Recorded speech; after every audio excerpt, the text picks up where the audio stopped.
আমাদের চিতার প্রোফাইল আমি সার্চ করতেছি, যখন আমি দেখতেছি 1-2 ঘন্টা আগে অনলাইনে। ভাই আমি 3 দিন আগে ওর সাথে কথা বলছি। হ্যাঁ, আমি কোনোভাবে মানে আমি নিউজটা শোনার পর থেকে ভুলতেই পারতেছি না যে ওর লাস্ট কথাটা, যে ভাই আমি ইন্ডিয়া যাব, অপারেশন করব, ভাই দোয়া করেন আমি একটু সুস্থ হয়ে ফিরে আসতে পারি। জান আমি ওরে বললাম যে তুই যা, সমস্যা নেই, আমরা আসি, তো টাকা পয়সা নিয়েও চিন্তা করিস না, লাগলে আমি আসি, লাগলে ইউটিউবাররা সবাই আছে, লাগলে ফ্রি ফায়ার কমিউনিটি আছে।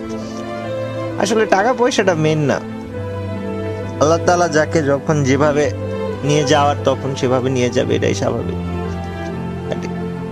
এই চিতা নামটা তোমরা আজীবন মনে রেখো, এবং বাংলাদেশের ফ্রি ফায়ারের প্রতি আমার নিজের পার্সোনাল ভাবে রিকোয়েস্ট থাকবে যে চিতা নামটা এটা যেন ফ্রি ফায়ার ই স্পোর্টস এর সাথে আজীবন কানেক্টেড থাকে।